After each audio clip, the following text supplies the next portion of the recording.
ये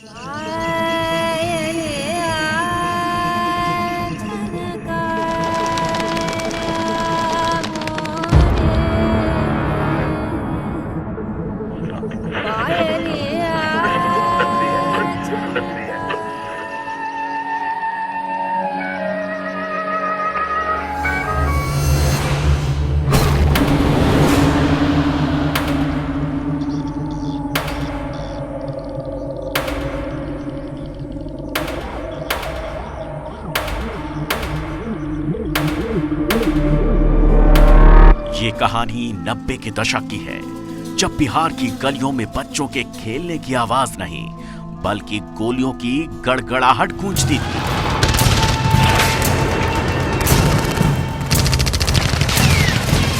वर्चस्व की जंग ने बिहार को बंदूक की नाल पर टांग दिया था।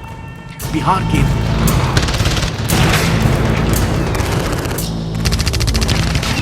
परिंदे भी अपने आशियाने बदलने लगे थे, क्योंकि गैंग वॉर की जंग ने बिहार की जमीन को हिला और आसमान को धुआं धुआं कर दिया था।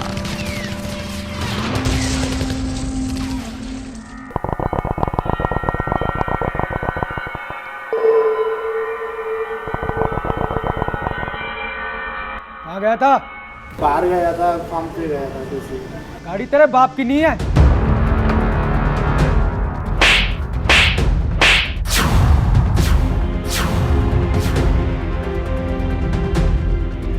ड्राइवर है? ड्राइवर बनकर है। चंद्रशेखर झा के गाल पर पड़े थप्पड़ की आवाज भले ही किसी ने ना सुनी हो, लेकिन इसके अंजाम की गूंज से पूरा बिहार दहल गया।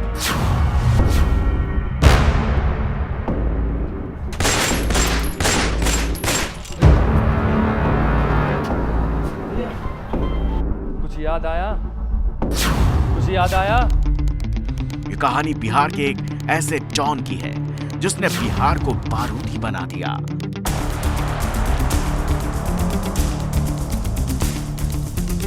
जुर्म की दुनिया में कदम रखने के लिए जिसने नक्सलियों का सहारा लिया और नक्सली कमांडर गौरीशंकर झा को अपना गुरु बनाकर बिहार में वारदातों को अंजाम देना शुरू कर दिया।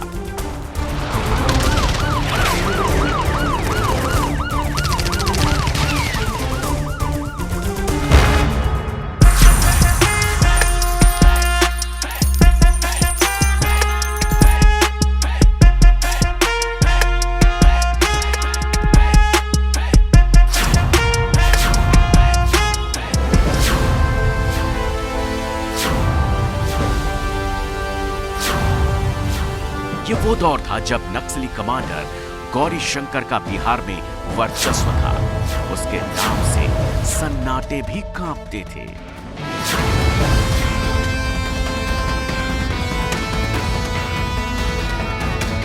और संतोष झा गौरीशंकर का शागिर्द बनकर जुर्म के दुनिया में अपने कदमों की दहशत फैलाने लगा।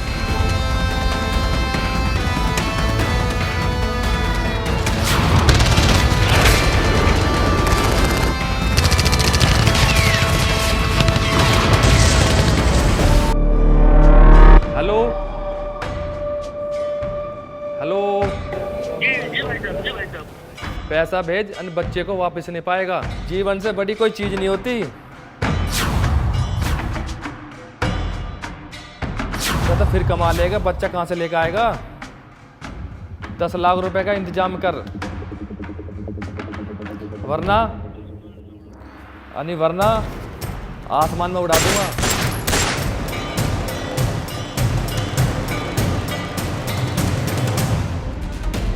वसूली, गिरौती और सुपारी को गैंगस्टर संतोष झा ने अपना धंधा बना लिया।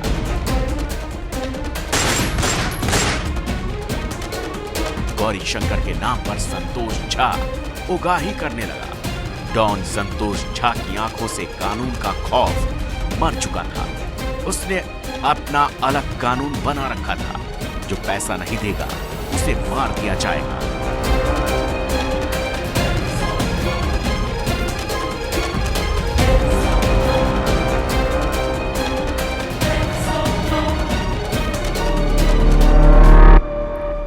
काम हो जाएगा, 1 करोड़ लगेंगे। भाई कुछ कम कर लो, कितने कम कर लूं? 50 कर लो। ना तेरी ना मेरी, 80 लाख रुपए में सुपारी डन, सुपारी डन। पाठक जी देख लो, तस्वीर देख लो।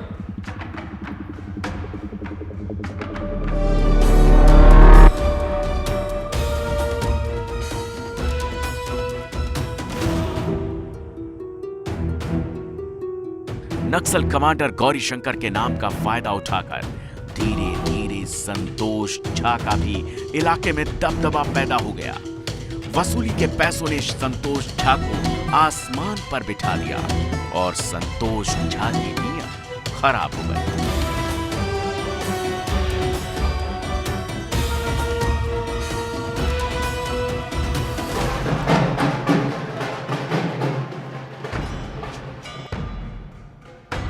आओ संतोष, आओ, आशीर्वाद है, बैठो।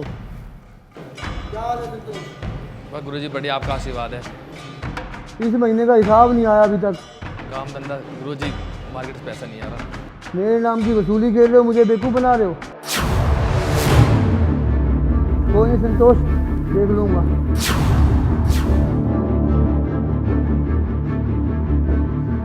पैसों के खेल में संतोष झा और गौरीशंकर के रास्ते अलग होने लगे। गैंगस्टर संतोष अब अपने ही गुरु गौरीशंकर को साइडलाइन करने की सोचने लगा। संतोष झा अपनी दम पर गैंग चलाने की सोचने लगा। उसने गौरीशंकर के खिलाफ ऐसी साजिश रची कि गुरु अपने चेले की कोई चाल समझ ही नहीं पाया।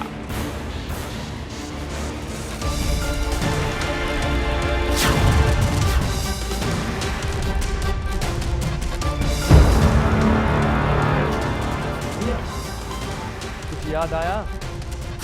मुझे याद आया। पिता चंद्रशेखर झा को थप्पड़ मारने वाले गांव के दबंग जमींदार नवल किशोर यादव को घर के बाहर सरेआम गोलियों से भूनकर डॉन संतोष झा ने उनकी हत्या कर दी। नवल किशोर की हत्या के बाद पूरे इलाके में दहशत फैल जाती है और संतोष झा के नाम से लोग थर थर कांपने लगते हैं।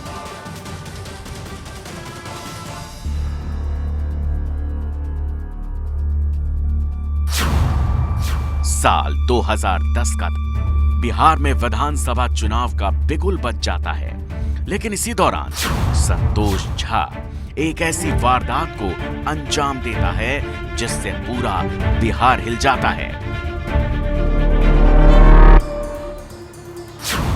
भैया, पुलिस वालों ने बिल्कुल नाक में दम भरा हुआ है, बिल्कुल काम स्लो हमारा। क्या करना चाहिए? मार्केट बिल्कुल डाउन पड़ी है, पैसा कहीं से नहीं आ रहा, बिल्कुल नाक में दम ही क्या हुआ पुलिस। क्या करना चाहिए बता? आदेश दो। याद दे दिया। संतोष झा का आदेश मिलने के बाद अब उसके गुर्गे पुलिस के खिलाफ प्लानिंग करने लगते हैं और गैंगस्टर संतोष झा बिहार पुलिस के 5 जवानों की गोली मारकर हत्या कर देता है।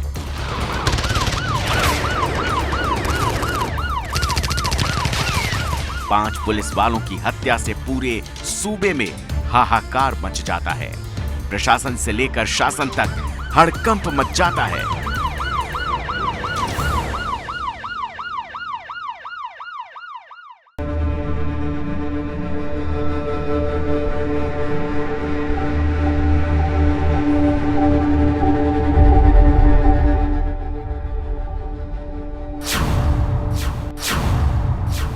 डॉन संतोष झा को वसूली और रंगदारी से पैसे कमाने का चस्का लग गया था।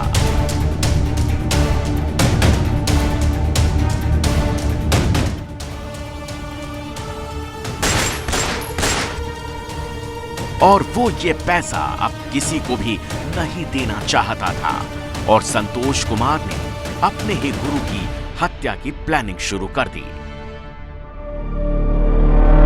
गुरु जी का हिसाब करना है, मतलब गौरीशंकर का। आप आदेश करो भैया। आदेश तो हो चुका है। प्लानिंग करो।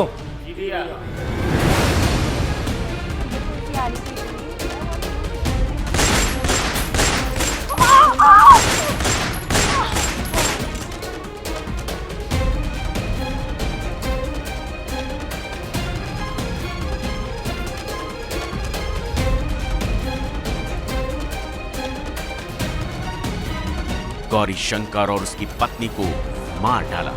संतोष झा ने इन सालों में इतनी तेजी से अपराधों को अंजाम दिया कि उत्तरी बिहार के कई जिलों सीतामढ़ी, शिवहर, मोतिहारी, बेतिया, गोपालगंज, दरभंगा और सीवान में संतोष झा के खिलाफ हत्या, लूट, रंगदारी के 35 से ज्यादा केस दर्ज हो गए।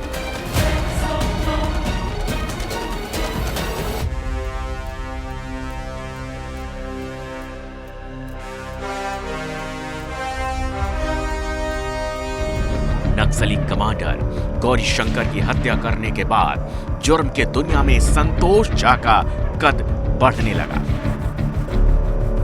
पूरे उत्तर बिहार में संतोष झा की दहशत फैल गई थी और अब संतोष झा की नजर उगाही और सड़क के ठेकों पर गई। संतोष झा सड़क निर्माण कंपनियों पर ठेका देने का दबाव बनाने लगा। बाबूजी प्रणाम। ठेके का क्या सीन है इस बार? बाबूजी मेरा नाम लिख लीजिए, संतोष झा। समझ गए ना क्या बोल रहा हूं मैं?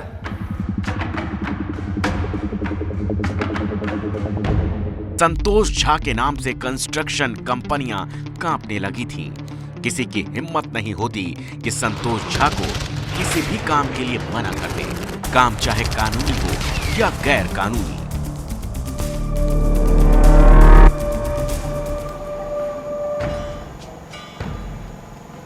आइए ठेकेदार साहब, आइए बैठिए जी। आप 70 अरब का आपने ठेका लिया है, 10% चाहिए। 10%?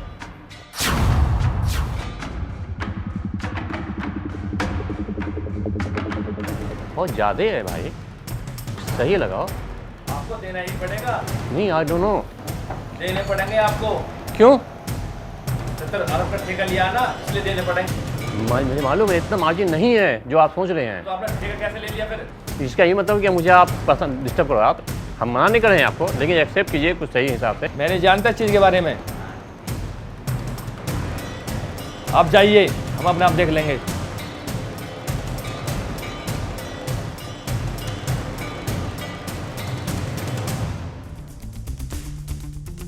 दो इंजीनियर की हत्या के बाद बिहार सरकार पर सवाल उठने लगते हैं और बिहार सरकार एसटीएफ को संतोष झा गैंग के सफाई का आदेश देती है। लेकिन संतोष झा के लिए जेल घर बन चुका था। वो कई बार जेल जाता और जेल से बाहर आने के बाद फिर से वारदातों को अंजाम देने लगता। संतोष झा जुर्म की दुनिया का खौफनाक चेहरा बन गया। पुलिस को उसे पकड़ने के लिए 1 लाख रुपए के इनाम की घोषणा करनी पड़ी, लेकिन संतोष झा के कॉलर तक पुलिस के हाथ नहीं पहुंच पाए।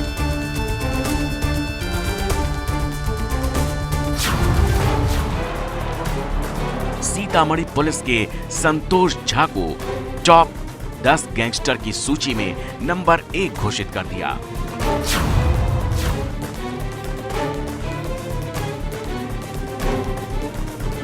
रंगदारी की रकम से संतोष झा करीब 50 करोड़ की संपत्ति बना चुका था।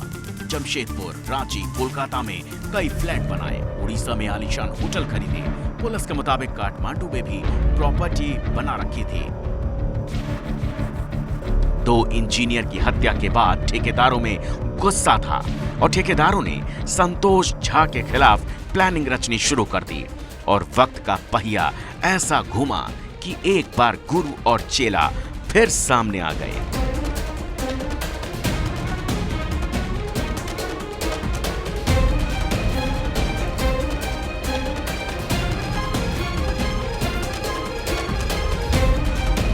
संतोष को किनारे लगाना। क्या बोल रहा है भाई, ये मेरा हूँ। इसके बदले में आपको 1 करोड़ दिया जाएगा।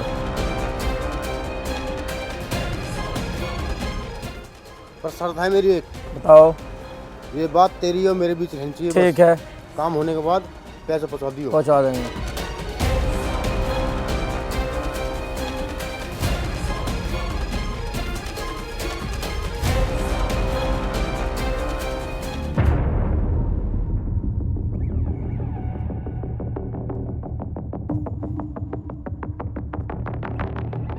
डॉन संतोष झा ने ख्वाब में भी नहीं सोचा कि उसका चेला ही उसके खिलाफ साजिश रचेगा। तस्वीर बिल्कुल वैसी ही बन चुकी थी जैसी संतोष झा ने अपने गुरु गौरी शंकर की हत्या की साजिश में रची थी।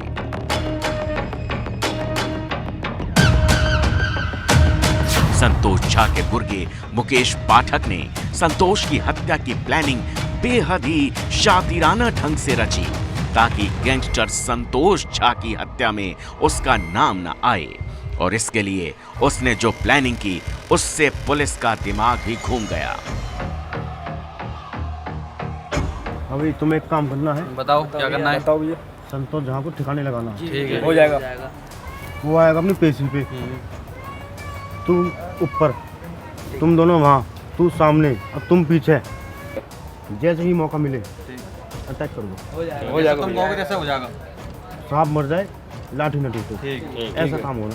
हो जाएगा। पैसे की टेंशन जी खोल कर पैसा मिलेगा भाई, ये काम होना है। हाँ हो जाएगा। वो मांगे पैसे चाहिए, बहुत पैसा मिलेगा। जी पैसा वैसे की कोई टेंशन नहीं है, कोई पैसा खूब मिलेगा।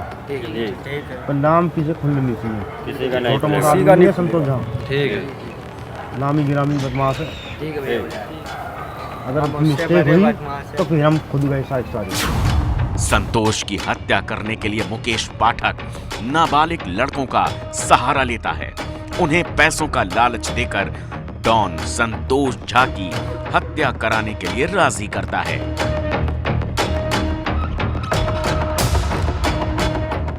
तारीख 28 अगस्त 2018। भारी पुलिस सुरक्षा के बीच संतोष झा को सीतामढ़ी कोर्ट में पेशी के लिए लाया गया। तभी बाइक पर सवार कुछ हमलावरों ने पुलिस से घिरे संतोष को गोलियों से भून दिया। पुलिस के सामने फायरिंग किया है उसको।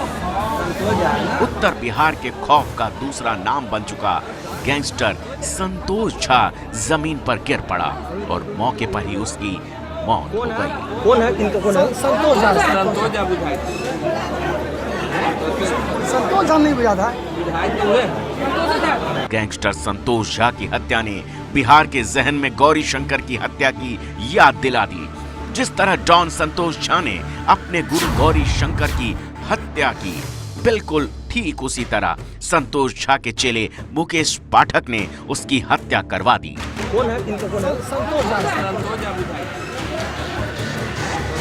संतोष झा नहीं बुझा था। और इस तरह उत्तर बिहार से गैंग वॉर की एक और अध्याय का अंत हो गया। कैसे सामने मार दिया जी। चारों बार सब पकड़े हुआ है।